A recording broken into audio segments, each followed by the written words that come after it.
Halo sahabat Matpro, sampai ketemu kembali di channel Matpro. Oke, kali ini kita mau tunjukkan sebuah UPS DC atau sering disebut dengan power supply DC yang dilengkapi dengan baterai backup.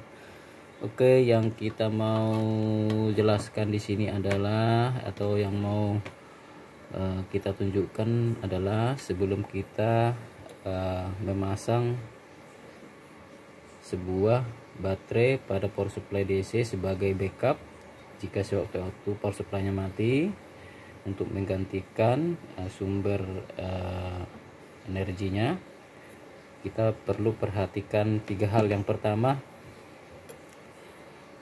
sebelum kita koneksi dari power supply ke baterai, kita sebaiknya siapkan fuse ya. Jadi dari output power supply kita bisa langsung connect ke baterai tetapi melalui fuse. Jadi kita cukup gunakan satu fuse yang dari bagian kutub positif ke fuse, lalu dari fuse nya disambungkan ke kutub positif daripada baterai. Dari negatif baterai bisa langsung ke negatif daripada output power supply DC. Jadi di paralel, baterainya di paralel dengan power supply outputnya.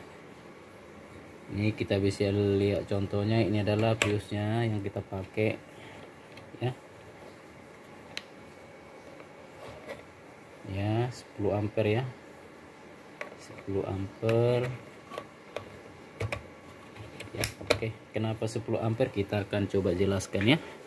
Power supply ini adalah output tegangannya 24 volt DC 6,5 ampere. Lalu fuse yang digunakan adalah 10 ampere. Oke, jadi yang pertama diperhatikan sebaiknya menggunakan fuse.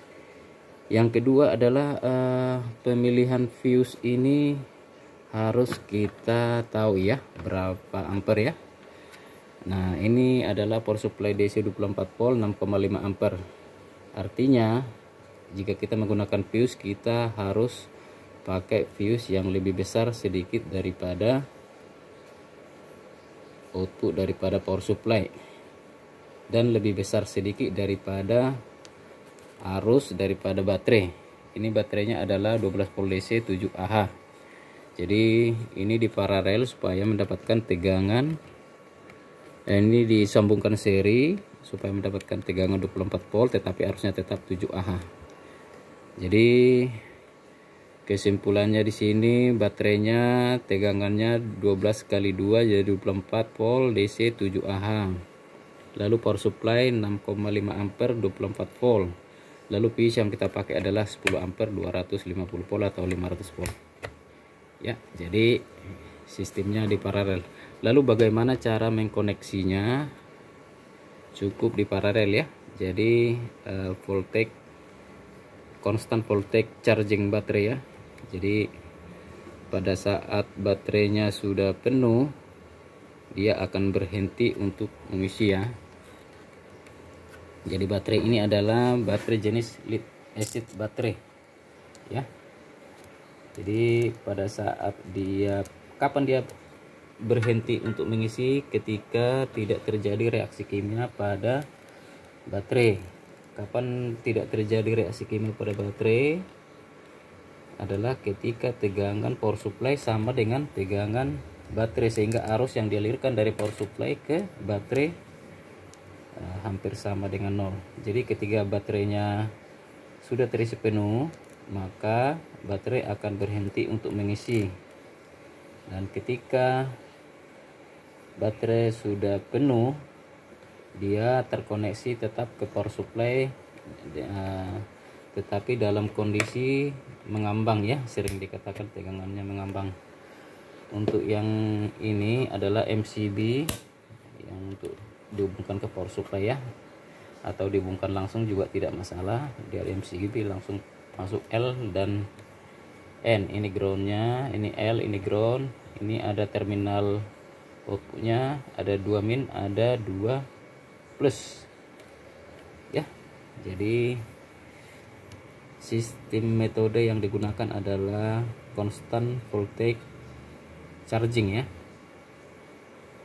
ya. Itu nanti bisa dicek itu apakah yang dimaksud dengan constant voltage charging. Jadi ini baterai yang dipakai adalah dengan metode ini adalah lead acid baterai. Jadi sebaiknya jangan menggunakan yang ion ya, lithium ion ya, atau NiMH ya. Jadi pakailah yang lead acid baterai.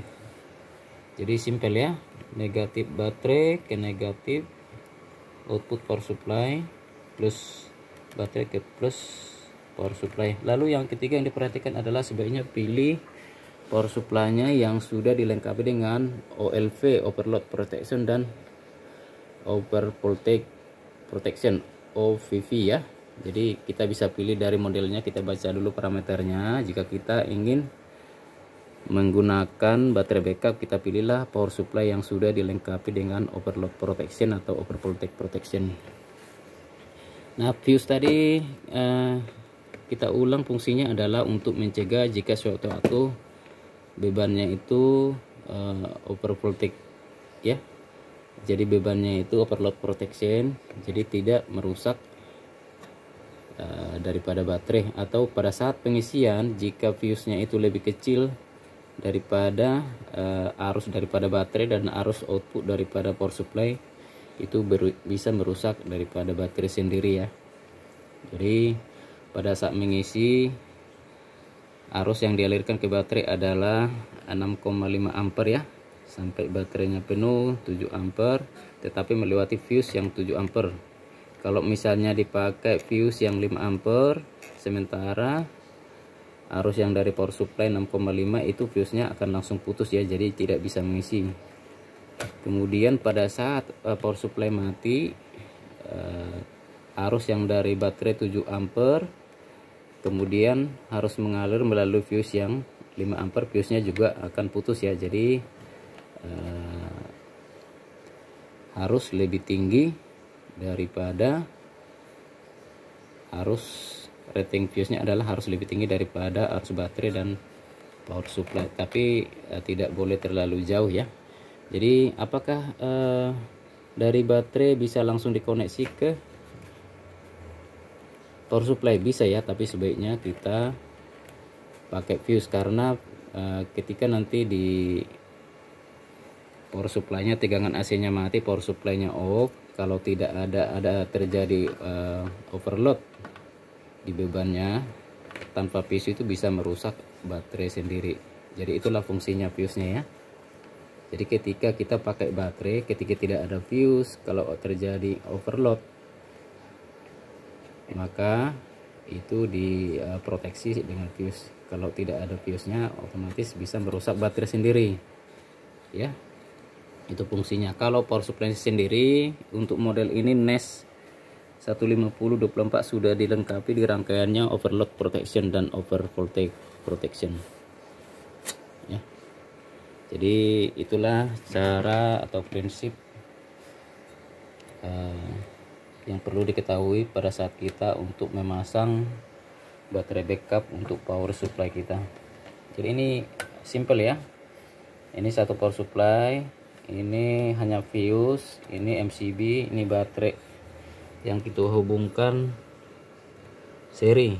Negatif, ini plusnya ke plus power supply, ini min ke min power supply, kemudian baterai yang plusnya ini kita seri ya, supaya dapat tegangan 24, arusnya tetap sama 7 ampere.